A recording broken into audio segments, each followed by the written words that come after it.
Hey, I'm Alex Radcliffe from Board Game Co. and today I'm reviewing Solani and The Girl Who Made the Stars. These are going to be two games from Final Frontier Games, both on Kickstarter. Timestamps down below for, well, the relevant sections. And I'll be going through both of these, starting off the bat with Solani and covering how it plays, my thoughts and all that. And I'll have, general thoughts, reviews, and final thoughts on both at the very end. Like I said, timestamps down below. Now, this is a game, keep in mind, these are all prototypes, very much prototypes. I say that because the components you will see in the game on Kickstarter, they look absolutely gorgeous, especially compared to what I'm playing with now, which, while functional, doesn't have that premium feel that the Kickstarter has. And these are both going to be prototypes in the sense of the components, as well as in the sense of the rules and what changes and all that, as well as the fact that the Kickstarter, which I will throw a link down below, does have these additional modules and component upgrades compared to what you'll see in the retail version, so just factor that as I go through all of this.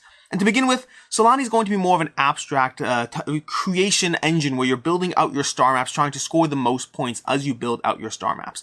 The game plays 2 to 4 players, and it's one that you're going to, every single round, you're going to be drafting tiles from this central board. So the first player is going to go ahead and choose an area where to draft from. Perhaps they choose this tile over here, and they put it down on their map. Now, tiles have to be placed next to tiles of the opposite type, which means these pivots over here can go next to guiding stars, or as you develop out your board, they can go next to any other circular tile. They cannot go in the middle of nowhere next to one of these dark space areas over there. So I'm going to go ahead and take that. I'll put it in my bottom corner of the board because you don't actually place them just yet. Other players are going to go ahead and take. I have it set up for a 2-player game over here. So another player might say, you know what, I actually really would like to get my hands on this one. And then they choose next. In reverse turn order, you're going to choose from the top. In other words, one player defines, the first player picks first and defines what area they are picking from. And then the other players in reverse player order go to the second area picking first. So a little bit of Catan back and forth choosing or whatnot. From there, you're going to choose one of these. These are going to be the stars you're going to want to get. And you can either take the star and add it to your player board, which most of the time is what you're going to do, or you can trade it in for a planet. If you cash in a 3-star, you will take the first planet in this arrow. If you cash in a 2-star tile, you'll take the first planet in this arrow, and a 4-star tile will you take from any of the center planets. For myself, right now, I'm going to take this and add it to my board, and I'm going to put it down over here. Now, your first tile's over here. Once you have them both set, I'm going to go ahead and take both of these. I'm going to add this next to my star over there. And, I might actually go like that. So, yeah, no, let's go over there like so. So I have one line connected to my star. And then I'm going to go ahead and put this. This was horribly well thought out. I'm not going to do this at all. I don't know what I'm doing. I'm just going to go ahead and do this like so. See, I realize I just may have messed that up there. So I'm going to go ahead and put that over there. And the reason for that is because this star over here is going to score points based on how many lines it has connected from those pathways, from those cross branch tiles, those star branch tiles. So I'm going to want to get 4 lines connected to that star if I want to score points. Fewer and it won't score any, and well, you can't have more because it's a 4-star. From there, the other player is going to go ahead and choose, and they're going to go ahead and lock both these off as well. They're going to drop this one over here like so, and then perhaps drop this one over here. We're going to clear the board, and we're going to go ahead and grab some more tiles and place them out. So we're going to go ahead and grab 3 more of these, and I'll just go through another round, cover the rules, and then get into my scoring and thoughts on the game. So we're going to grab another 2 over here, and there we go. Now in reverse turn order, this switches over here. The other player chooses first. You know what? I'm really going to need some of these over here, especially if I'm going for those 4 branch tiles. So I'm going to put that on my board over here. The other player is also going to grab, let's say, one of these. This might be the right way to go. And then up top, we're going to go ahead. This player is going to go ahead and draft. And they're going to actually trade this in for the only green planet on the board. That's probably a tactically wise decision. Dropping that over here, moving that out of the range. And then the other player is going to say, you know what? We're going to go ahead and take a 2-star tile. And we're going to score this one over here. Then we're going to go ahead and place them again, putting this like so over there, and this one like so over here, slowly expanding, always making sure to touch the opposite type. And this player is going to go ahead and say, well, planets, we want to ensure that planets are never touching a line or they won't score. So we're going to go ahead and place this like so over here and drop that planet over here where it's currently not touching lines. That's going to be the game sequencing you're going to go through. A few other mechanics in terms of adding extra planets if you run out. And then these over here I'll cover right now, which is going to be the fact that these are special tiles that when you completely encircle one of these dark zones, when you have it completely enclosed on all sides by those other star branch tiles, then what you're going to do is you're going to choose one of these cards. You're going to do that 4 times per game, and you can choose 2 of the 2-stars and 2 of the 3-star cards. These are bonus cards that score in different ways. So there are additional tiles, which will be helpful because the more tiles you have, the more potential for scoring.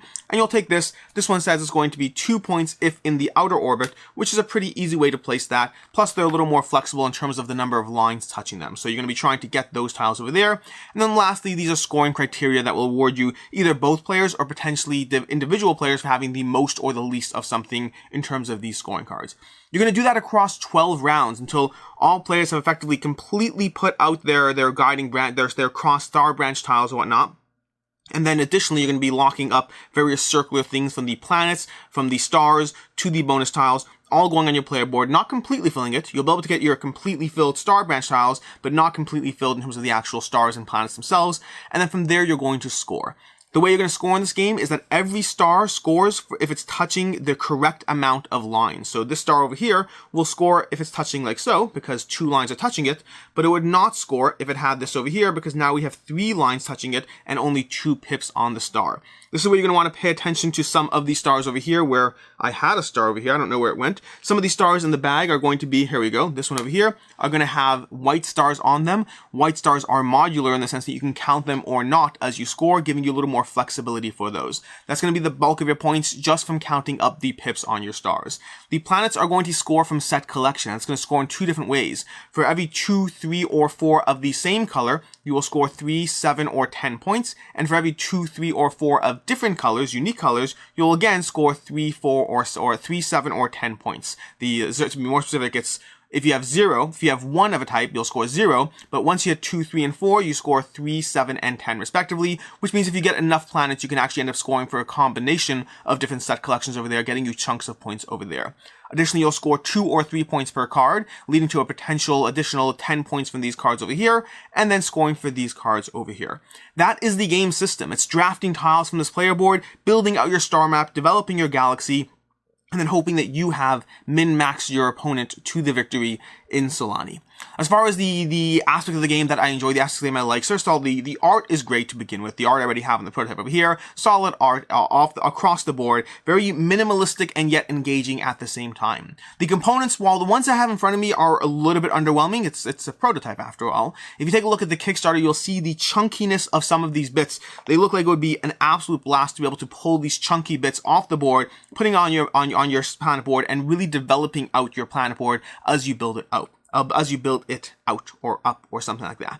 I appreciate the slow development of your engine as you slowly but surely, your first 2 or 3 pieces that you put out, whatever, you just build it out. You're starting to set the tone, the pathway for how your board's going to develop. By putting out this 4-pip star over here, I'm forcing myself to build out more connecting lines as the board develops. And every piece you put down further pushes you down a set pathway of how you can score. These bonus cards at the beginning of the game are going to be very easy to actually get, but to put out on the board and score. But as your board fills up, it'll be harder and harder to take those scoring cards and actually score them. One of the things you can do is when taking them, you can draw 2 from the top of the respective pile, pick one, and then put the other one in the tableau area. So you're not locked to the ones on the table, but that said, drawing 2 random ones, especially late game, can very possibly result in you scoring absolutely no points for those scoring cards. And then lastly, this competition over here is going to be one more thing to keep in mind as you're building out your map. And you're trying to balance all these different things. You're trying to balance, well, I can get 4 points if I build out that particular, 4-star cluster. But if I trade it in for a planet, I can actually fulfill 2 different sets, bumping me up from 7 and 7 to 10 and 10 if I do this correctly. If you're trying to balance all of that, the placement, the scoring cards, everything in this game is trying to be balanced and developed as you build out your galaxy map. And I appreciate the min-maxing and the optimization that's engendered there. As far as aspects I didn't like, and this is one that's a little interesting, but the theme is abstracted to me. I know there's about a lot of cultural themes around these 2 games, around Solani and around the girl who made the stars. But in terms of Solani, the theme it's there. I mean, the stars, I don't particularly feel like I'm building out a star galaxy. I don't know exactly. It's nice. I mean, the art pulls me in that sense, but the theme is abstracted. Now, to be clear, That's not something that I mind personally. I tend to be a mechanics over theme individual to begin with, but if that's something you're interested or pulled in by, it just didn't come across to myself and my wife as we played it. We just felt like we were building out an abstracted point generating engine over here. And then secondly and lastly is going to be that the drafting of tiles didn't feel that tense. Now keep in mind, I've only played this at 2 players, so factor that into your opinion as to whether it gets tenser at higher player counts. But for us, I think it was less about the player count and more that as the game begins, as the game develops across 8 of those 12 rounds, across the first 2/3 of the game, most of the time you can get a tile, you can get a star, you can get something that will work for you. It's rare that I felt that I particularly needed a certain thing in this game. The planets might be an exception. This board setup with that lone green planet was actually more interesting than any of the ones we've had set up where we had a variety of each of the types present. So as you're trying to build out and develop, it's rare that we felt we got in each other's ways. We just kind of grabbed what was helpful, and there was always something else that was helpful as well. Towards the end game, that does change. Towards the end game, you're going to need very specific tiles to get those points in. You're going to need specific star branches or whatever it is to lock in. Well, I need to score 1 here, 2 here, and not be touching that planet or it won't score. And so you're going to be more mindful of it as it hits the end game. But I would say for most of the game, it doesn't feel as if you're really competing with each other so much as just building out your own thing. And then those last few turns, it matters a bit more. But even then, it's not like there's a lot of choices to how you can, pass early and take a first turn or something like that. You're just going through the sequence and you either get it or you don't. And that is going to be Solani. And with that, we're going to go ahead and take my pre-setup. I'm just going to try to figure out how I can do this most efficiently. We're just going to go ahead and grab this entire board over here and slide it over. This is what happens when you prefer to do this instead of editing. Look at that beautiful situation over there. Make sure my top cam's all nicely lined up, and we'll go ahead and move these player boards off to the side, as well as this point board up here, just building out our various boards over here. And I'm actually going to push this off to the side over there, and boom, now we have the girl who made the stars beautifully on camera, all set up and ready to go. And so, let's cover the girl who made the stars. So, in the girl who made the stars, it is a very different game. This is going to be a much meatier experience. Making sure I have all this over here. Excellent. So, The Girl Who Made the Stars is going to be a very different game, a much heavier and meatier experience, one that I don't know where I put my various bags of components. They're over here somewhere, I think. Here we go, here we go. There we go, perfect. Okay, so, in The Girl Who Made the Stars, apologize for that interlude, what we're doing over here is very different. This game is going to be one in which you're trying to generate a lot of points on this galaxy map up there. Ultimately trying to get points through a few different things. You're trying to get points through making offerings with these various tiles you're going to collect. So as you collect different combinations of these tiles, you'll be able to trade them in and make various offerings over there, getting chunks of points. Additionally, you're trying to create pathways out from the village to those various spots over there. And the longer the pathways that you generate, the more points you can get. You can get for lengths of 3, 4, 5, and 6, you'll get variable number of victory points, and you're trying to build out those pathways. So an example of building out a pathway is using light you've earned already, not light that I just stole from over here. You'll say, you know what, I'm going to start from this lit path over here, and I want to build out a pathway all the way to this antelope over there. There's going to be 1, 2, 3, 4, 5, 6, and I'm going to need the yellow, I'm going to need a red light to start from this path because of red. I'm going to need to end on yellow. So we're going to go ahead and start on red. We're going to do that. 1, 2, 3, 4, and then ending it off with yellow. That's 6. I don't know why I'm counting 1, 2, 3, 4, but 1, 2, 3, 4, 5, 6. That's going to be a 6 pathway range or whatever length, and that's going to give me 6 victory points, which I will take on this board, going from 24 to 30 points. That's going to be the second way you're primarily going to get the victory points. And then the third way is going to be building out your galaxy clusters on this map. As you build out various tiles from your bag, as you pull tiles from your bag over here, we're going to lock those down. You're going to take different tiles, and you're going to put them on your player board, which I'm not going to worry about exactly how those work right now, but you're going to put light on those, and then those are going to generate points as well as stardust as well as, well, light itself as you close off that map, and we'll come back to that. And then again, the more light you generate from your star galaxies you build over here, again, the more points you're going to get using that system. So those are going to be the main 3 ways you get points in this game across 8 rounds. The sequencing of the game is going to go through a few rounds. The first thing you're going to do every game is going to draw every round. The first thing you're going to do every round is you're going to draw 3 tiles from your own individual bag. You're going to take those tiles and place them trying to expand or create different galaxies on your personal galaxy board. So perhaps I go ahead like so, and I do this. That seems not great, but let's go for it. Perhaps I take a look at this one, and I'm just trying to make this work over here. Maybe I do that like that over there. And then I go ahead and put this over here like so. Now, as you create these different pathways, a few things are going to happen. First of all, like I said already, you're going to put light on those tiles. And then secondly, you're creating both the potential to close off your galaxy board as well as potential shapes. So whenever you create a shape, whenever you create an enclosing, you're going to earn Stardust. So if I had created an enclosing there, I would take a Stardust and add it to my board. Stardust is going to be helpful for closing off your personal galaxy board. Additionally, as any individual tile with light on it is completely surrounded, as it's closed off, let's say I put that over there, then I'll be able to take that light and earn it to use towards my actions in the game. And then lastly, once an entire star map over there is completely enclosed with no open endings, and that's going to be between other tiles as well as using Stardust, then you'll both score points for the amount of light tiles that there are there, as well as potentially getting bonus actions from the board that will give you extra things you can earn, do, or whatnot on your turn. Once you're done with that, you're going to go ahead to collect wood sparks or whatever it was. So you're going to grab different chips equal to the number of players from this bag. So not the number of players, equal to the number of meeples on this board. So we're going to go ahead and take these, and I'm going to cast them onto the map, like so. Anything that lands off will be just pushed onto the closest area.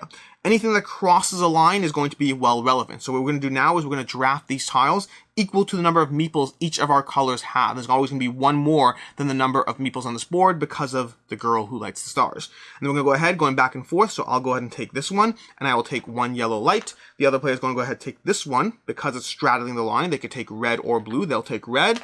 Then I'll go ahead and take this action, which I really should have taken first. This one will give me ×2, so I'll take 2 red light. That should have been taken first if I was paying attention.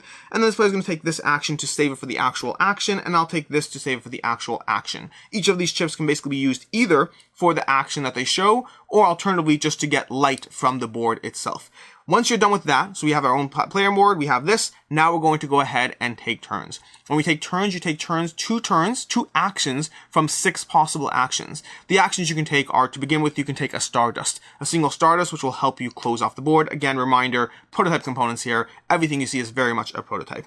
The second action is you can create a pathway, which I already showed you. Creating a pathway will score you chunks of points over there. The third action is making an offering where you're going to cash in these. You're going to have to require a person for that action. So you have to take one of your handy dandy meeples, which I have over here, and you're going to put it down on an offering spot, and then take, put down an offering board, and then take the offering on the table, which are either going to be default offerings or special offerings from this card. And then next up is you can actually acquire these tiles, but once you have a connected pathway, you can take a person and pay the light shown, as well as potentially the early bird bonus to take that tile over there. You have to pay it in. I'm not paying for right now. That's going to give me the tile that I can use for the offering. Additionally, you can put someone on this star map. That's going to help you. If I had instead put this person on my star map, it means that every round I'm effectively collecting more light, more bonuses, more what as these are cast. And then the last action is to actually withdraw all your people, taking them back from the board to be able to utilize for other actions as you go, because they don't come back normally. You have to actually withdraw them.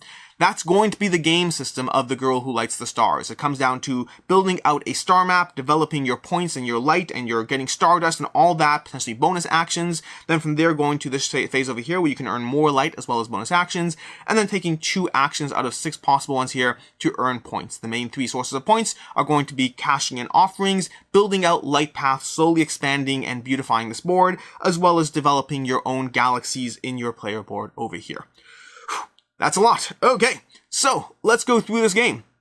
So to begin with, the interplay between actions, between mechanisms in this game is very solidly done. To begin with, you have the generation of light and resources in these 2 phases, and that's going to be essential towards building out what you do in the next phase. You're also earning points. If you can build out an efficient star map, you'll be able to both earn Stardust, further closing off how fast your star map generates or builds, and then earn light as well as you put out these tiles. Because every one of these tiles, I didn't really cover this, but every one of these tiles has, on the other side, it has more of a simplified ending point. So you can choose, do I want the simple ending point to help close off my board, or do I want to actually earn the light from those tiles? Both of those are going to be helpful. You have to choose what you're doing at any given point. The more efficient your build, the more efficiently you're generating Stardust, the way you're using that, the more light you can generate. Going over here to this area over here, if you've properly set up your workers, you can be getting a ton of light in this area. But you're going to need those workers back just as much. So it's a balance of, I need the actual workers to take actions. And when I recall workers, sure, I can leave which workers I want up here, but I kind of want those workers to be able to make offerings, to go over there, to actually generate the resources I need for those offerings. There's a ton of points you are leaving on the table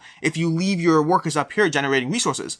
But if you don't generate resources, then you won't have enough stuff to generate the pathways, to cash in the light for those resources. It is a balance in this game, and the mechanisms all tie together nicely as you move from, like I said, the generating to building out the pathways to gathering the offerings to making offerings, rinse, repeat across 8 rounds, and try to more efficiently generate or build out those points while the other players are trying to do their thing. Something I didn't talk about here is these action points up here, these VPs. Whenever someone takes something, so perhaps I do a 6 pathway light tile and I earn 6 victory points. You place a Stardust next to that, and at the end of the round, this comes off, making that action less valuable in subsequent turns. So the turn that something gets, activated, everyone else can activate it that round as well. But in subsequent turns, that same thing is worth fewer points. So trying to get those chunks of points, those larger networks or whatever it is early on in the game, while those are still worth chunks of points, can be very impactful as opposed to waiting, because this game is very much going to come down to, no different than Solani. It's going to come down to the efficiency of the actions you take. Can I more efficiently trade in this for that? Can I more efficiently generate a few extra light? Can I get to that pathway just before you do? Can I get to that offering just before you do? All these things are going to come down towards getting those extra points, a little bit here, a little bit there. It will very quickly add up throughout the course of this game. As far as the things I didn't like, for the most part, it's going to be, to start off with, similar to Solani. While the theme here is stronger, the theme does start off stronger. It feels like you're beautifying this board, creating it out, you're building out your galaxy. When I start to think it through, it kind of falls apart. Now, to be very clear, this is not based on, when I say it falls apart, I mean just based on my own instinctive, what am I doing here? I'm building out a network and generating light, and then we're using that light to light pathways to the offerings. It doesn't make a lot of sense to me personally. Speaking to the actual original cultural influences for these themes, that I can't speak to. But for myself, it's seems more star-based at first, and then when I think about it, becomes less star-based again. But that's going to be my own impressions of the theme. More importantly, I would say what I didn't like about this game is the main board over here, again, similar to Solani, doesn't feel like the interaction really matters significantly. Getting to the points first does. Someone who can build out a pathway that generates them 7 points before someone else does it on a subsequent turn or a few turns later and only gets 5 points, that certainly matters. But for the most part, it didn't feel like there was really a struggle to get to certain offerings. To be able to acquire those offerings, there's multiple combinations of how you can cash them in. If you get to this bunny spot first, that's no problem. I'll go ahead and just get a leaf and go to the other bunny spot. That's totally fine. I'll get my points. It's all good. If you get to complete a pathway first, there's plenty of other pathways to complete. There's certainly facets to keep in mind, such as the specific light required, the specific resources one player has versus another. But again, for the most part, it felt like occasionally you get in each other's way, and perhaps incidentally, but it's a worker placement game where we're placing our workers, we're doing our things, but rarely did we actually feel that we blocked each other. We're just doing our own generating engine, an engine that matters, don't get me wrong, but one where we weren't in each other's ways. And that is overall going to be these two games, Solani and The Girl Who Writes the Stars. Both of these games, like I said already, very much prototypes, expansions on Kickstarters, or modular expansions are on Kickstarter, component upgrades, or just the general game is going to be a component upgrade. Kickstarter even more so. I know they have a fancy tower where you can drop things in the tower, which is nice because, honestly, casting the runes and trying to be whatever, trying to make them land properly resulted in more than one instance of things rolling off the table. But overall, both these games are solid games. Both these games are giving me a puzzle, a min-maxing experience that I'm trying to figure out what I'm trying to do, how to min-max it. In Solani, I enjoyed the building of my own star network, trying to balance every single placement so that it matters as I go, while at the end of the day, the player interaction is lower than I like for games of that nature. And then in The Girl Who Writes the Stars, I enjoyed the overall game more, but it's also a longer experience. In The Girl Who Writes the Stars, one of my favorite parts was building out my solo map here and trying to build out the most efficient star map on your personal player board, because that really is going to drive the resource generation of the game that allows you to take efficient actions on this main player board as well. Overall, both these games are solid games. They're both going to be 3 out of 5 for me. Solid games that I enjoy, that I could recommend with no hesitation or whatnot. Until next time, I am Alex Radcliffe from Board Game Co. I hope you enjoyed this somewhat longer video of 2 games crammed into one, and until next time, have a good one.